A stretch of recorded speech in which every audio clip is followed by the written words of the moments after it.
Ocean sailing has changed, and in this year's ARC, we find out Starlink had a lot to do with it. So do smartphones, WhatsApp, and any short video platform like TikTok, Facebook, or YouTube Shorts. This year's ARC rally allowed us to follow along in real time on social media and saw a man overboard incident where, despite valiant efforts, he could not be found, and the sinking of a Leopard 45 cat, as well as broken booms, more than 30 blown out sails, broken goosenecks, and strong 40-knot squalls for the 140 boats that entered. This year's ARC Rally was one for the history books.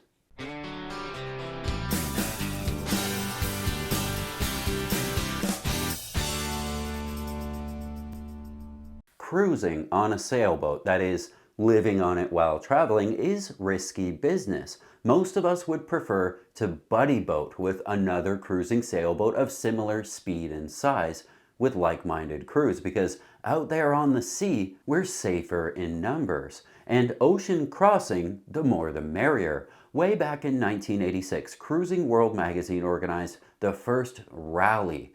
The idea was to create an amateur event to add some zest to the long, lonely passage from the European continent over to the Caribbean. Also, because crossing the mighty Atlantic alone was dangerous, many cruisers wanted to go in groups. Today, the ARC leaves every year in November from Las Palmas de Gran Canaria, sails 2,700 nautical miles across the Atlantic to St. Lucia. This year, there were 142 boats registered for the rally, with the largest being Southern Wind 105, No Rush, and the smallest, Halberg Razy 352 from Germany. There is also the largest ever fleet of multi-hulls this year at 46 boats, 44 cats and 2 trimarans. The ARC even has a racing division built in for those that want to participate, but many of the boats making the crossing are just cruisers. And for good reason. The ARC has a proven safety record and a lot of restrictions in place to make sure all the boats get across in one piece. Boats must be at least 27 feet, must have 2 people or more on board, must have an offshore life raft, an EPIRB, means to communicate via satellite, AIS, inflatable life jackets and harnesses, personal AIS, and 3-hook safety lines. And all boats are thoroughly inspected by officials to make sure that they're safe before they're allowed to leave for the ARC. Joining the ARC allows individuals to make their offshore sailing dreams come true while staying safe and having an abundance of support from the organization. The World Cruising Club helps organize safety, training, tracking, and a number of other valuable ways to make the passage a more memorable experience. But this year's ARC was a bit different. This year, just about everyone had Starlink, and many were uploading to short video platforms so we could follow along with the progress. Never before has an ARC been so televised, so to speak. Never before has there been such an instant communication between boats because of apps like WhatsApp, allowing boats to call each other or instant message via cell phone over the internet connection provided by Starlink. Never before have we had first-person view into so many of the boats right from home. The internet is awash with ARC footage, so we can see just what it's like to be on one of these boats. And that's all a very good thing for safety, especially this year as the weather on the crossing took a turn for the worse. The 2024 Atlantic Rally for Cruisers was well underway when 2 dramatic events brought both tragedy and the best of humanity to the forefront. These incidents, occurring in the vast and unforgiving expanse of the mid-Atlantic, highlighted the profound challenges of ocean sailing and the resilience and solidarity of the sailing community. At 2:27 UTC, Dag Iresund, a 33-year-old sailor, was reported overboard. Iresund had been wearing an automatic inflatable life jacket equipped with AIS beacon, essential for man-overboard situations. Despite this, the recovery efforts were severely hindered by the vessel's remote location. The Ocean Breeze crew immediately initiated a search when he went over, deploying recovery techniques and alerting nearby vessels. The Maritime Rescue Coordination Center in Norfolk led the operation, with Leaps and Bounds 2 and the motor vessel Project X joining the search. Over the course of the day, worsening weather and limited visibility compounded the challenges. No sightings were reported, and by 2045 UTC, the active search was called off, leaving the crew and ARC community grieving. Earson's tragic loss underscores the ever-present risk of offshore sailing. The WCC extended heartfelt condolences to the family and highlighted the importance of vigilance and robust safety protocols.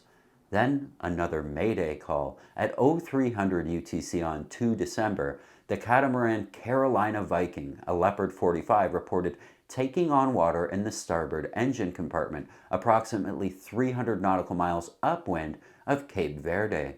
Electrical systems began to fail, worsening the already precarious situation. The 22.5-meter Jongert Cinderella de San Remo, skippered by Gerald Smith, diverted course to assist them. Meanwhile, ARC Catamaran Aquila also altered its route to provide additional support. Within hours, Cinderella de San Remo reached Carolina Viking and safely transferred all 5 crew members on board. The quick action of the rescuers and seamless coordination prevented further loss of life. Despite efforts to stabilize the Carolina Viking, the damage proved insurmountable. The crew made that heart-wrenching decision to abandon the vessel.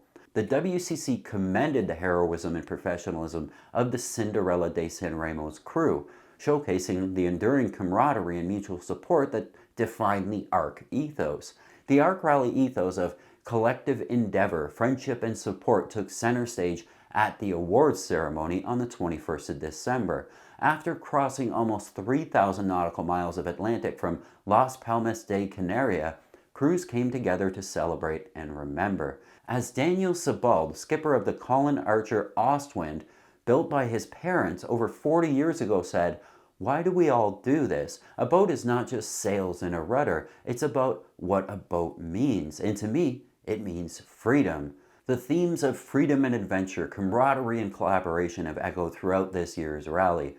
First to finish on Friday the 6th of December, in just under 12 days, was the largest boat in ARC 2024, the Southern Wind 105 GT No Rush. Last boat to cross the line before prize giving was the British Moody 37 Good Mood 4. The young crew arriving on 19 December. It's a huge celebration after 25 days and 5 hours at sea. During the crossing, sailors experienced a wide range of conditions, from periods of calm to 40-knot squalls, as well as solid downwind trade wind sailing. A Finnish-flagged Beneteau, another brick, lost the boom during an accidental jibe and a squall, but sailed the remaining 8 days under jib alone and were still the 43rd boat to arrive in Rodney Bay, St. Lucia. There was only ever going to be one worthy recipient, though, of the 2024 Spirit of the Arc Award, and that was Gerald and Christina Smith and their crew from Cinderella de San Remo, who rescued the crew of the Leopard 45 Catamaran Carolina Viking 300 nautical miles west of Cape Verde. The successful transfer of the 5 Carolina Viking crew was completed in difficult conditions with 4 to 5 meter seas and strong winds. De San Remo completed the subsequent 11 days to St. Lucia with double the complement of people on board than planned, everyone working together to sail the boat and provide an additional 165 meals. The combined Cinderella de San Remo and Carolina Viking crews accepted the award to a 3-minute standing ovation from the assembled sailors. The sad loss of Swedish sailor Dag Earson had been in everyone's thought, and his memory was honored with a period of silent reflection. The ARC Rally continues to be one of the safest ways to cross the Atlantic from Europe to the Caribbean, and a large and very well organized pack of boats, all with the same goal, a safe crossing. But all that safety and planning is all we can really do. In the end, this is still ocean sailing and still inherently dangerous. And while we're talking about open ocean sailing, did you see the article Drew wrote on the Practical Sailor website about which tools to bring on board with you? Out in the ocean, you may be the only help that you have. In this article, he outlines some excellent checklists for the tools you'll want to have with you. It's definitely worth a read. I'll leave a link in the description for you. I'll see you all next time.